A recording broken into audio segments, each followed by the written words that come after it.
All right, Mr. Weber, are we recording? All right. Can my students at least share their screens for a moment so we can see those uh, high achieving young students just for a second? There they are. All right, good, good. Thank you guys for being here. All right, all right. Thank you guys for being here on a Friday evening. There's not much else to do, but I'm glad you guys are here. So I am going to take over the screen and officially get to our presentation. All right. So I have a little slideshow I'm going to work my way through with you guys. All right. All right. So welcome officially to what I hope is the one-time only virtual ceremony for our science fair. So I am, is this working? There we go. My name is Mr. Dubuque. I am the science fair coordinator for the district. And I teach at the high school, for those of you guys that don't know me. Obviously a unique year, but we were happy that we could still make it happen. It's the 43rd Falmouth Public School Science and Engineering Fair, and it was done entirely virtually this year. So it wasn't a in-person one-time event like it has been in the past. We basically have it spread out over a few weeks. So we have wrapped up our high school portion, which is why we're here today. There is a K through 6 portion that's actually in progress as we speak, where judges are working with teachers throughout the district. And at the end of the month, we'll be featuring our Lawrence Junior High students and their projects. So obviously with the circumstances we were dealing with, we had to be somewhat innovative and we had to provide a different format. But most of the reviews I've heard from both students and judges alike were that it went smoothly.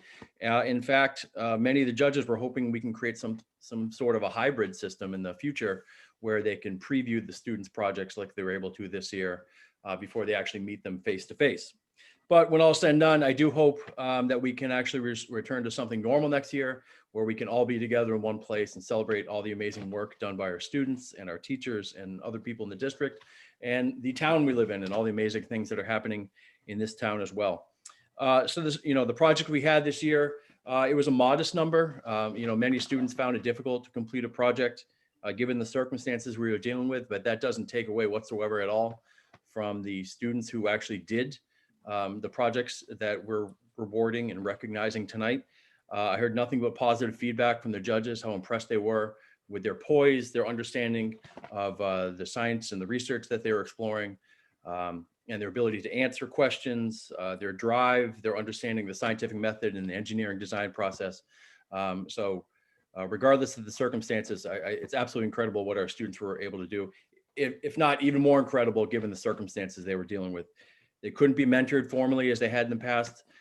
They couldn't necessarily be in a science institution because we were dealing with. So a lot of these students did amazing work on their own at home, working with teammates often remotely as well, which had to have been an amazing challenge. So it's absolutely amazing what the students were able to do.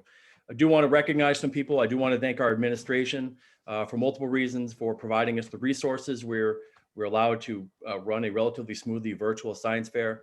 And provide our students the education in these unforeseen circumstances, and to be supportive of us with however we wanted to run the fair this year. I do want to thank obviously the teachers who inspired the students to explore the topics that they explored, who provided, I'm sure, some kind of mentorship as well. In particular, I'd like to thank our science department head, Miss Chris Brothers, who's going to speak in a few moments as well, for being supportive and being a great liaison between what we were doing in the schools and likewise with admin as well.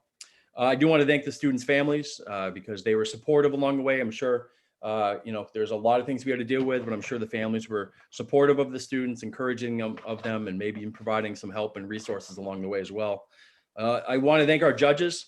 Whenever I'm so fortunate in this town that whenever I reach out to the many judges I have on my email list, the feedback I get is quick and immediate and enthusiastic to participate and to judge our fair.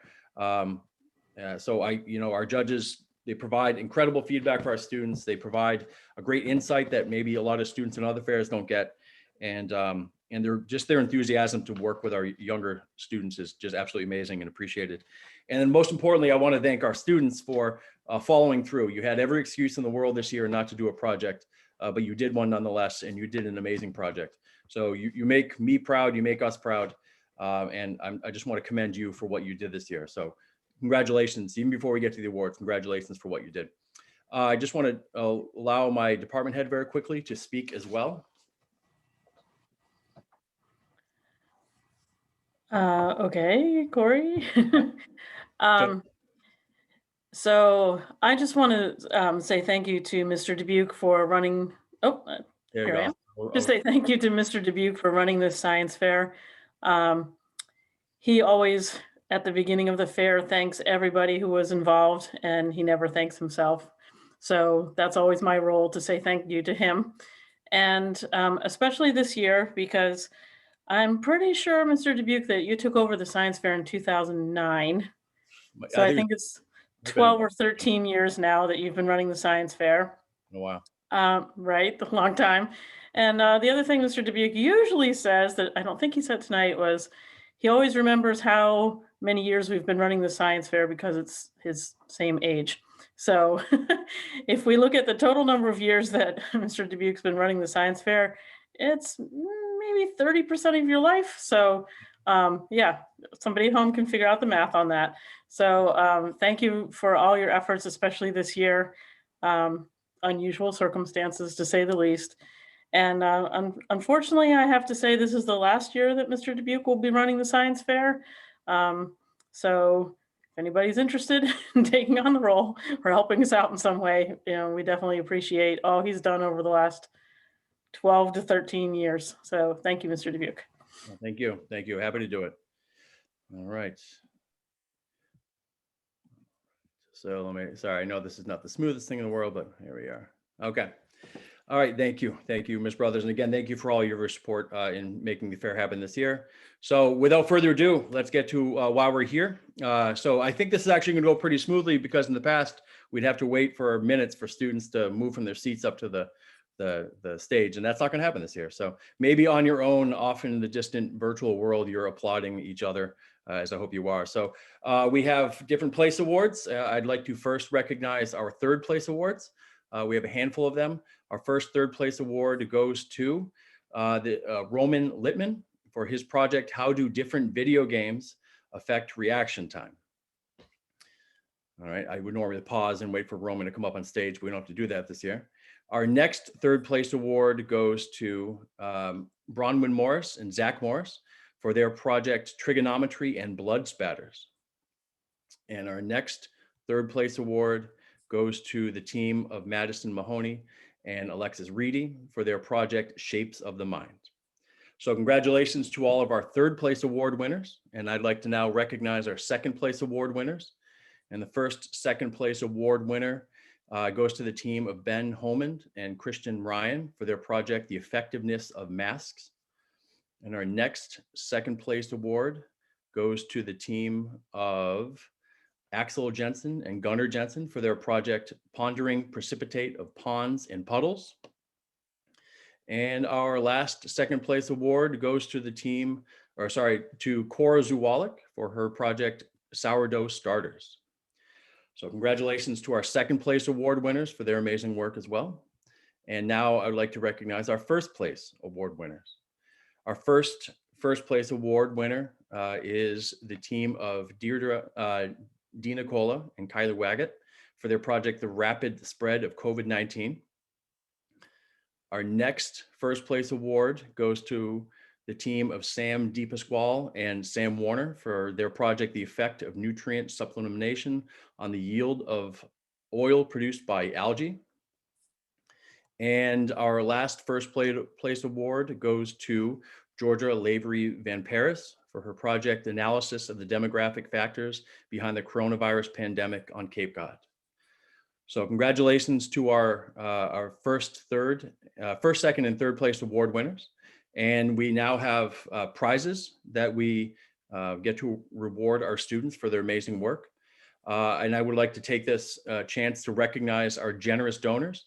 Obviously, among the many things we've had to deal with this year is financial uncertainty. So the fact that the donors that were able to come through with very, very generous prizes is just, we're unbelievably grateful for that. We consider ourselves lucky in this fair to have the donors we do in our community to reward the students for their amazing work. And it's just cherry on the top of an amazing event. And we are just unbelievably appreciative for what our donors could provide gleefully for our students. So our first prize comes from the Woods Hole Group. It's a $250 prize. Actually, hold on. I'm sorry before we get too excited. How the process of this is obviously a check is not going to randomly show up at your door today. I will be reaching out to our award winners this weekend with information about your prize. And part of that information will be the instructions for you and perhaps your teammates to write a letter of appreciation, a thank you letter, that once you produce that thank you letter and send it, then we will get to you your prize, especially if it's a cash prize.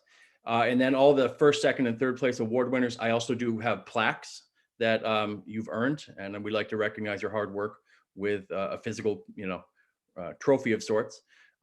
So I will be sending you the instructions this weekend about how to acquire said prizes and awards. All right. So without further ado, our first prize is again from the Woods Hole Group. It's a $250 prize. And that prize goes to the team of Ben Holman and Christian Ryan for their project, The Effectiveness of Masks. So congratulations to Ben and Christian. Our next prize is donated from the Associates of Cape Cod. It is a $250 prize, and that goes to Cora Zuwalik for her project, Sourdough Starters. So congratulations, Cora, for your amazing work. Our next prize is a $250 prize from the 300 committee, and that goes to Axel Jensen and Gunnar Jensen for their project Pondering Precipitated Ponds and Puddles. Congratulations, Axel and Gunnar. Our next prize is a donation from the Woodwell Climate Research Center. It's a $250 prize, and here to present is Heather Goldstone. And I will sorry, I got the hang of this. I'm going to free up the screen so Heather can talk. Hi, everybody. Congratulations to all of you. I'm Heather Goldstone. I'm Chief Communications Officer at Woodwell Climate Research Center. Some of you may know us by our previous name, Woods Hole Research Center. Our organization is dedicated to putting science into action to combat the climate crisis.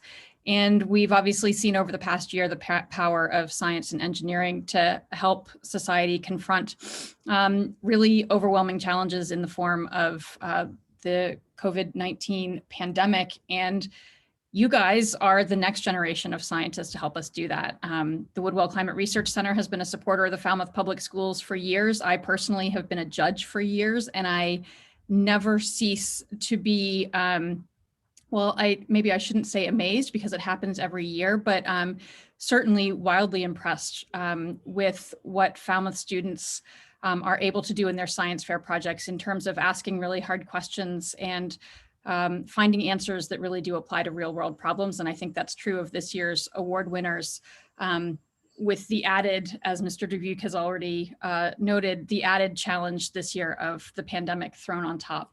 So I'm really pleased to present this award to the team of Sam DePasquale and Sam Warner for their project, The Effect of Nutrient Supplementation on the Yield of Oil Produced by Algae. Congratulations to the two of you, and congratulations to all of you, really. Terrific job. Thank you, Heather. We appreciate you being here, and thank you again for your generous donation. We very, very much appreciate rewarding our students. Thank you. All right, so congratulations, Sam and Sam. All right. So our next prize is a donation from Sea Grant. It is a $500 prize, and that award goes to the project of Deirdre D. Nicola and Kylie Waggett for their project, The Rapid Spread of COVID-19. So congratulations, Deirdre and Kylie. Our next project is a donation from the Falmouth Water Stewards. It is a $500 prize, and here to present is Judy McDowell. Hi, congratulations to all of you. You've done a remarkable job in this very difficult time. I have spent over half a century of my life as an environmental scientist. And in my retirement, I took on the role of sitting on the Falmouth Water Stewards, and I'm currently president of the Falmouth Water Stewards, whose goal is to preserve and conserve Falmouth ponds, lakes, coastal pond waters, and educate the public as to their importance. And I am thrilled this evening to provide a $500 award to Axel and Gunnar Jensen for their project Pondering Precipitate of Ponds and Puddles. So congratulations to both of you and well-deserved award. Thank you, Judy, for being here again. Thank you again for your generous award as well. All right, and congratulations to Axel and Gunnar. All right, and our next prize is a donation from the Salt Pond Area Bird Sanctuaries. They provide a second place award and a first place award. The second place award is a $250 prize, and that goes to, as well, Axel Jensen and Gunnar Jensen for their project Pondering Precipitate of Ponds and Puddles. So congratulations yet again, Axel and Gunnar. And as mentioned, the Salt Pond Area Bird Sanctuaries provides a first place award, and that is a value of $750.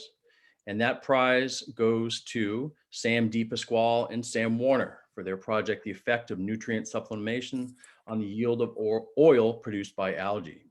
So congratulations, Sam and Sam. Our next prize is a $1,000 prize. It is donated by Notice Clean Energy, and that prize goes to Georgia Lavery Van Paris for her project, The Analysis of the Demographic Factors Behind the Coronavirus Pandemic on Cape Cod. So congratulations, Georgia, for this amazing award that you received and earned. Our next prize is a $1,500 prize donated by Teledyne Marine Systems. And that prize goes to the team of Deirdre D. Nicola and Kylie Waggett for their project, The Rapid Spread of COVID-19. So well done and congratulations to Deirdre and Kylie.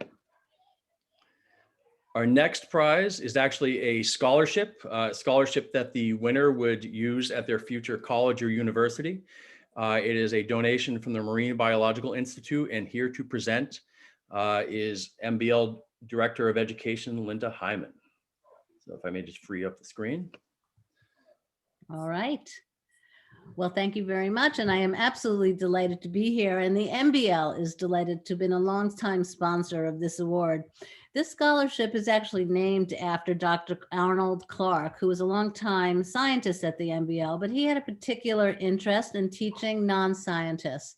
And I think what we've seen from at least the titles of the awards and the work of these, your young budding scientists is that you too share that interest. And so with that, I am absolutely delighted that Georgia, you have won this award for your analysis of demographic factors behind the coronavirus pandemic on Cape Cod. Obviously a topic that is incredibly important to all of us in our area. So thank you very much for your work in this space, and congratulations. All right, and thank you, Linda, as well, and thank MBL for their amazing donation, and congratulations to Georgia for her amazing work and an honor well deserved. All right, and congratulations, Georgia, which leads us to our final prize of the night. It is a donation from the Woods Hole Oceanographic Institute.